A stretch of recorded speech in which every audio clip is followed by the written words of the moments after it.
Well, hello and welcome to Therapist Thursdays. I'm so excited to get to talk to you today, Candice Thompson. I'm going to throw the mic over to you and let you tell everybody who you are and what you do.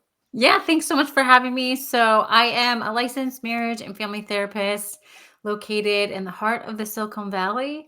So, a lot of my messaging and what we'll talk about today is around mental health and tech because a lot of the innovation is happening just right here in my backyard. Woo! I'm so excited. Do you want to say anything more about like the ideal client for you if they're looking for you? And you can say that again at the end too. Sure. Yeah. I also do a lot of other things. I'm an adjunct lecturer at San Jose City College in behavioral health. I do a lot of keynote speaking. I have my first TEDx coming in the fall on this very topic that we're talking about today.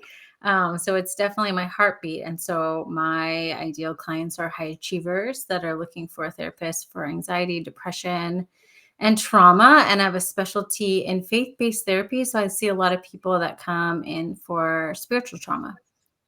Oh wow, amazing. Which also reminds me, I may have somebody for you Great. right now. And again, I'm Megan Rees, and I'm a drama therapist, also licensed professional clinical counselor in the state of California. And my specialty is people who've had a hard time at work, which makes this really a challenge when we talk about a lot of the people I see work in tech, and a lot of the tech companies are in bed with other tech companies. So Mm. really excited to get down to brass tacks about everything we'd like you to know about what mental health tech is doing for therapy and Mm. therapists. Yeah. Um, yeah, so I'm so excited. We're getting like a preview of your TED Talk. We're getting like a free TED preview. Yes, exactly. I mean, it's become such a passion point for me. And if I can just jump in how so I'm in the Silicon Valley. Some of this stuff just is naturally in the water here. But what really got me interested in all of this, and it's always hard telling the story because I'm always afraid this person is listening. But I was talking with a fellow dad at a school, just, introducing ourselves to you. What do you do for work? What do you do for work? And they say that they're in healthcare. And I, perk up, oh, I'm a therapist. What do you do? And they go on to say that they're creating or founded this mental health company. Well, I learn over time and Google that this is not a mental health company. It's, basically his background was in venture capital and he's an investor. Thought it would be great to go into mental health tech, as a lot of people right now do, because there's money in it. There's a mental health crisis. I think some people really that I've met have a story where they feel, really inclined to get in this space, but sometimes it is just money. And so, then this person, I look around, there's no one on the executive team that has any degree in mental health or healthcare at all. And they don't have a clinical chief officer. And so that's kind of where I started being really curious about this stuff. And then through my own journey, trying to figure out if I wanted to take on any of the referrals from bigger mental health platforms, researching through all of them and learning just the astonishing amount of the numbers that someone like BetterHelp wants to reimburse the therapist. It's $40 an hour. And that's not a lot. And so you hear their taglines like, oh, we want to make therapy accessible, for about half the cost. But if you imagine half the cost of therapy plus BetterHelp's take home leaves the therapist with a fraction of what they would make if they're paying market rate. So I've just gotten naturally really interested in these conversations and I've started posting them on LinkedIn, and I get a reception from all these therapists that are like, oh yeah, I feel the same way. I just didn't want to be the first one to say it. And so I think this is the time when so much tech is being rolled out and AI with just so quickly, and therapy's not quick. Oh God, you've said like 100 things. We really, Yeah, you've said a bunch of. sorry. No, you're good. Yeah, but I'm not sure yeah. like how our connection is going. Yeah, you said a bunch of stuff that I would love to follow up on. One thing is like I think you've kind of nailed it. Like there is a problem, and the mental health tech companies have scooted in to try to solve the problem. So I'm glad that Mm, the problem is getting a spotlight. The sure. problem being that there's been, an an increase in awareness of mental health, sadly, an increase in decline in mental health. And then just that it's always been a sort of challenge for people to find a good therapist. It's always been sort of an expensive thing that doesn't get Mhm. covered the way it should. I mean, I was thinking about like, if I said to you, like, I'm going to a heart specialist, like, that heart specialist is billing the insurance company Mhm. hundreds and hundreds, way more than my therapy Mhm. hourly fee is. And it's no problem. And I pay a copay and it gets sorted. Right. But, therapy is a weekly thing. So that's a little different than going to see a specialist. But even like something you would go to regularly, like, say, physical therapy, like, that's also a profession where people are licensed and all of that great stuff, and it's expensive, and we, the consumer, don't necessarily see how expensive because insurance covers it at a Sure. reasonable rate. So the problem exists for sure. But then is that a problem that should be solved by a tech company or is Right. I that mean, so that I think that the problem should and the solution should be married. And so I agree. A lot of what you see in healthcare in general, you're seeing doctors right now walk away for these boutique practices because they're not getting enough reimbursed or insurance.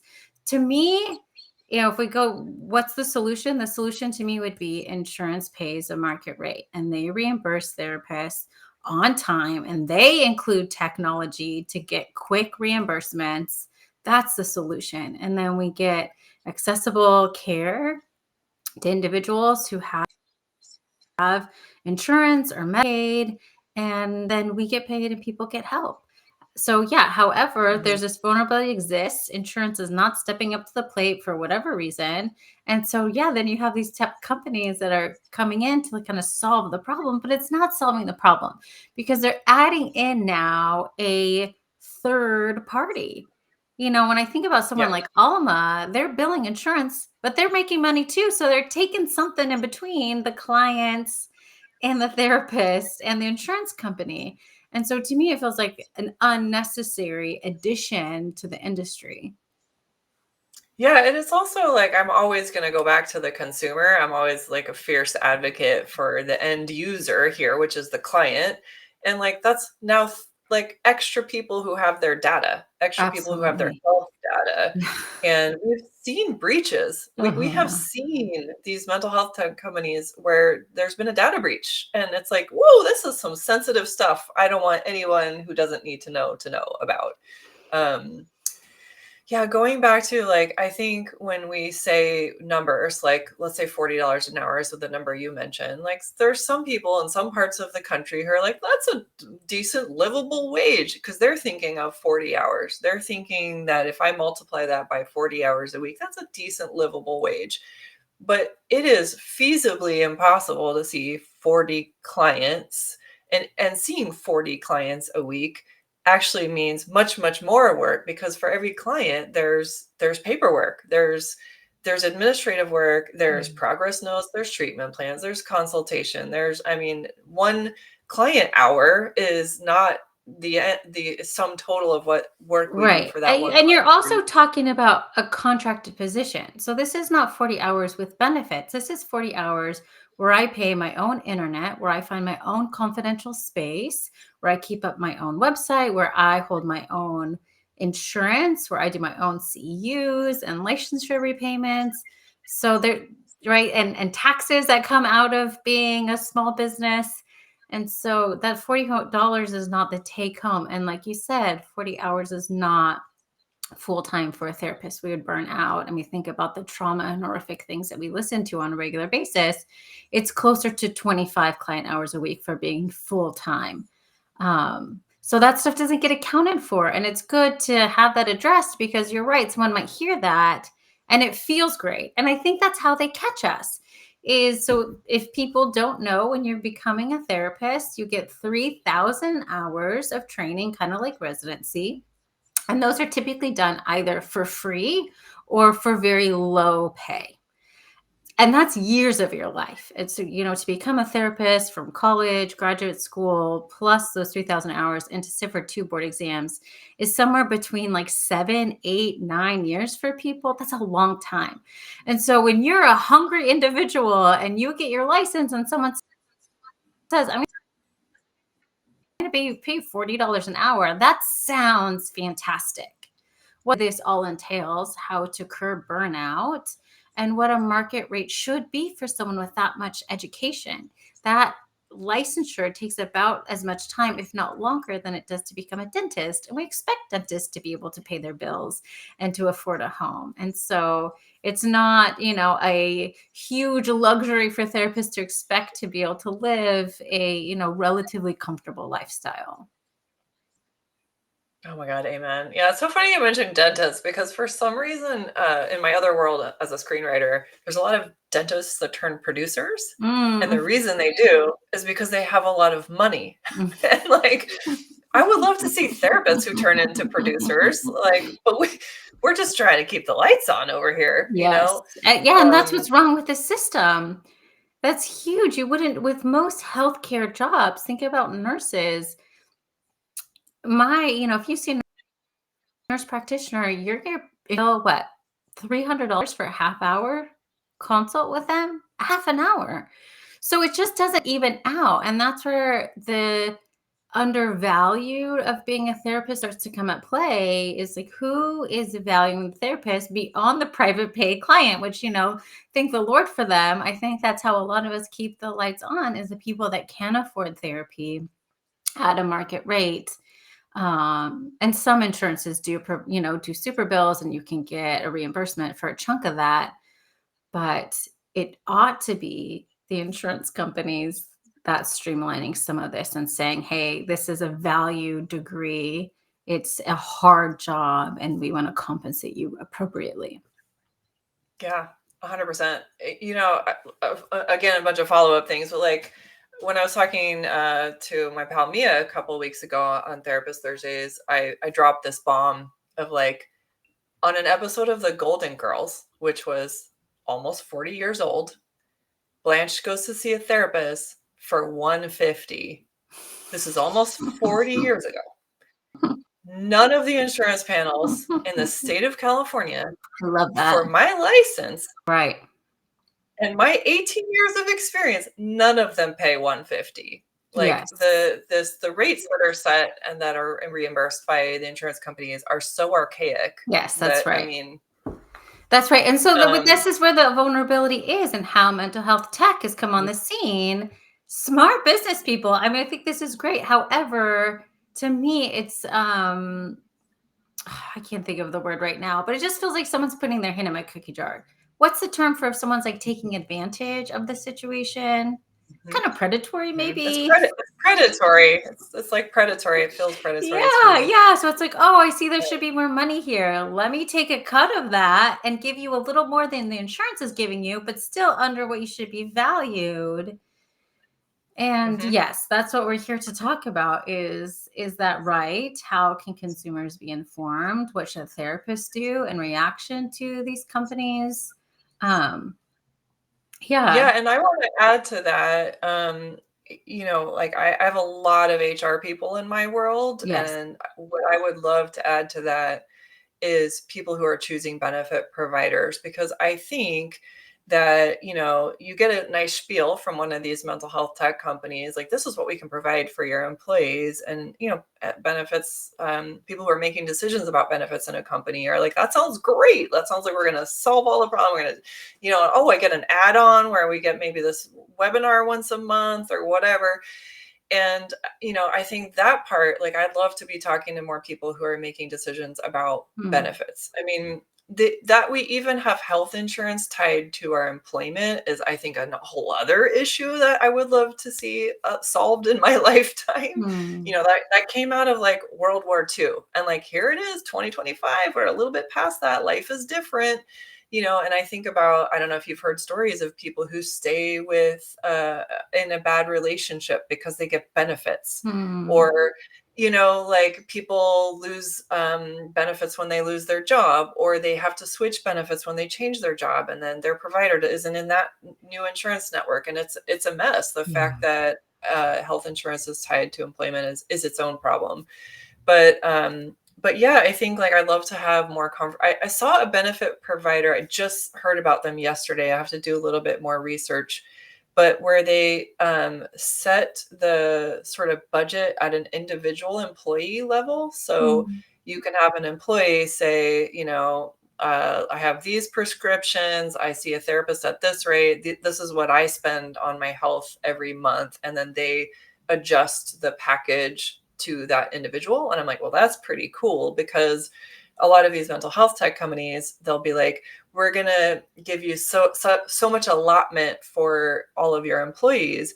But then if your employees don't use it, there's no like you get the money back, or like the person who wants to use it gets more money. So some of these tech companies only offer 10 sessions, right?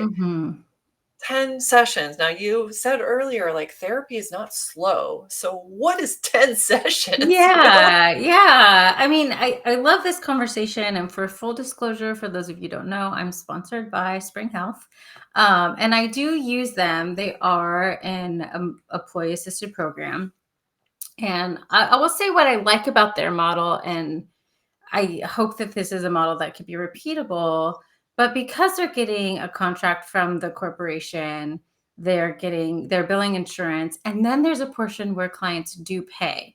So my husband has Spring through his employer. It's how I first found out about them. So after his 10 free sessions, then he pays a portion. And I think it's somewhere between $25 to $50 a session. So I actually feel like that's great. We can get therapy that we can afford on because they have multiple streams of income that's coming into this more than the insurance companies. And so I actually ended up going with them over all the other people because they paid 15% higher than any other mental health tech company that I spoke with. And there's incentives. I actually just signed a contract today where I got a bump of $10 an hour. I think that's pretty decent. So that's after being with them for 1 year. So I think it's great. I mean, I really hope. Yeah, go ahead. Go for it. I just think there are models out there that can work. And I hope like that's the goal. If you can make it work, that it's accessible for the clients and it's good quality care, and we're not asking therapists to do things that are out of our ethical realm, and we're reimbursing therapists, that's the key. But when we're talking about like, scalability and burning out therapists, you've lost kind of stay alive for very long. I mean, that's just my BetterHelp, for example, even their massive marketing budget. Yeah. P.S. to all those podcasts, because I really hope I know. I'm so be glad a you said that. someday. Like, they just go on the road. I mean, like, how many of us listen and they're like, whoa, those ads are just all over the podcast. And some of these podcasts, they're talking about mental health. And I there's so many times I meant to just send an email. Do you know how bad this platform is for us, the therapists? But yeah. I would love for there to be more of a like, let's all get in a room, like the leaders of the companies, the mental health providers, the insurance companies, if we want to invite them, and just figure out how we're going to do this so that we do take care of the people. I did like an AMA, an Ask Me Anything, on Glassdoor the other day, and I was just like checking in with how people are doing with how they're feeling about work and their work-life balance. And oh my God, Candice, like people are on the struggle bus. I mean, I knew that from my own conversations with people, from my own clients, but it is just really wild out there. I feel like, people are really, really having a hard time, and how we're in this world where we're seeing mass layoffs all the time. So there's just like people are clinging on to these jobs and fearing that at any moment they might lose them. But then they're also tolerating a lot because they're like afraid to become unemployed and be one of the, bunch of people that are looking for jobs for months and months and months and months. So, people are not doing great. And I can't imagine they're doing their best work if they're, Mm. feeling this way. And they need access to, people like me who specialize in burnout. And Mhm. here we are using these companies that are literally burning out therapists. Like, how are Yeah, they going to that's right. I mean, help? education needs to be a part of this. And this is why I always welcome an opportunity to do a podcast or a live, because I don't think a lot of people know what's behind the curtain. And it sounds like a solution, right? And my guess is those podcasts and like NPR, God bless their soul, choose to have BetterHelp as their partnership and run those ads. I don't think they know that that's actually a company that therapists look down upon, that it burns people out, that they're known for providing not very good health care because, they're attracting therapists that are either new or are tolerating things they shouldn't tolerate, like being available 24 hours a day via text. That's not ethical. So, um, gosh, I forgot where I was going with all of that. Remind me where we just were. I mean, I kind of went on a diatribe, so it's like a lot going on in there. Oh, But education. No, but so what you're yeah, saying about the company, so I think a lot of it is education and to be able to ask the right questions. And if you don't have a clinician in the room making these decisions for the companies, then they don't know. And that's part of what's driving me a little crazy when I see on LinkedIn, there's all these behavioral tech conferences. And I'm just so curious who's at these conferences, because I go to what's like the evolution of psychotherapy conference where like Salvador Minuchin spoke and Aaron Beck and Sue Johnson when she was alive, right? Like there's a heart of therapy and then there's a business that actually has nothing to do with psychotherapy. And that's the problem right now is the heart of therapy is what is the product, it's the value thing, it's the antidote. And that's what clinicians should be fighting for and kind of separating themselves from some of this bigger business that is just working in their own little beehive. oh my God, yes. Like, and I've been seeing like it's mental health awareness month, and there's all these companies are having these like mental health conference and mental health this, and I'm like, do you have any therapists on your panels? And I literally have Mhm, reached out to mhm. organizations and been like, I'm a whole person who's a therapist who specializes in workplace mental health, Yeah, and I have gotten ghosted. I have gotten like no response. I have gotten, oh yeah, that sounds great. And then they don't. And then I see who they have on the panels, and none of them are people who yeah. specialize in mental health. And this is like That's right. making me batty. Yeah. Because I think we need to be the ones at the center of this conversation, like both the therapist and the Mhm. end consumer. Again, like they need to be centered in this conversation and their needs. And I think people are starting to wake up to the value of going to therapy, and I think it's confusing and weird, and the narrative is being sort of driven by tech and not That's right. by therapists. That's And I'd right. love to see that Yeah. change. I agree. I just saw an And article today that was talking about how some of like the buzz that we're hearing around, oh, AI is so great for therapy. It's by the companies, right? So that's what makes me so cautious. And maybe some of the insight I have being in the Silicon Valley.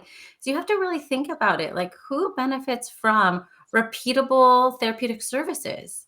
Is it really the consumer? Or is it the company that's trying to prove that 8 sessions in and out and anyone can provide it, even a computer, is enough for therapy? So therapists know what they're doing, right? I know the nuances in a session.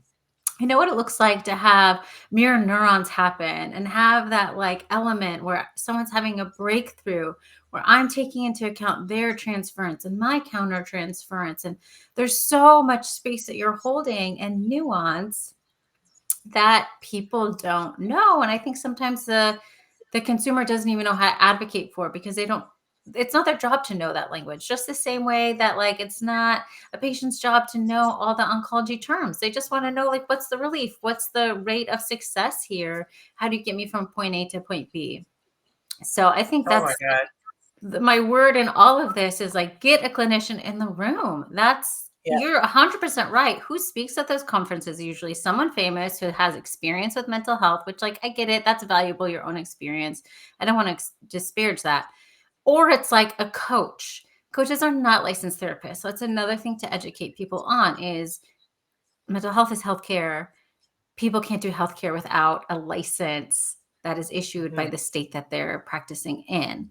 So you need a professional who knows what they're doing to be able to talk about some of this stuff, or you're going to be saying things out of context, and it can cause more harm than Oh my good. God, 1,000%. Yeah, I'm like sitting on my hands so I don't just like jump up in the air and like, I'm so glad that you opened the door to talking about AI because Mm, I am really, really wanting to have this conversation, mhm. and you said it, and I want to like say it maybe in a little more like clear, like user friendly language because I like everything you said from a clinical perspective. I was like, yeah, but I think I'm hearing more and more people are like, oh, I'm using Chat GPT as my Yes, therapist, and I'm like like missing chunks of my hair because sure.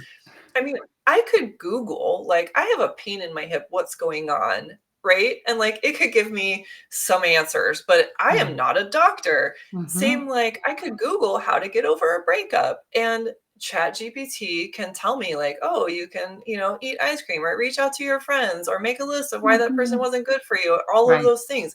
Anybody can right. Google that. That's all Chat GPT is giving you. Mm. What it's not giving you is the therapist feedback, like, well, like this person that you're hanging on to, why are you putting them on a pedestal? Or, I've noticed that in our relationship, you do this, like all of the stuff that's Mhm. actually interpersonal Yes, feedback, which is yes, the part that helps you heal because it's yes. the wisdom, it's the feedback, it's the actual therapeutic relationship. I was Yeah. trying to explain, and I'm glad you also brought up coaching versus therapy. That's a whole other therapist Thursday that I cannot wait to have. But I was talking to someone who's like in the early stages of training for both being a coach and then thinking about becoming a therapist. And I was like going around in circles of trying to like explain what I thought the difference was. And I finally came to it as like therapy, the work happens in relationship. Mm. And we know that from all of the research. Like I could do EMDR, I could do DBT, I could do EFT, I could do IFS, but the work happens in relationship. That's right. The biggest indicator of therapeutic progress is the strength of the relationship. And with coaching, it's usually like sort of a time limited experience. It's goal oriented, it's future focused. And of course, you're using the relationship. I use the relationship in my coaching, but it's not going to maybe go on for a year, or maybe like I'm going to give feedback about how I'm experiencing the person, and using my body to say like, oh, I'm holding tension. Where are you holding tension anywhere, and what is that part of your body trying to tell you, Mhm. like. And so I think what I really want people to think about as they're thinking of AI as a therapist is it's a one-sided conversation. Yeah. They're giving you feedback based on research, but they're not in the room with you.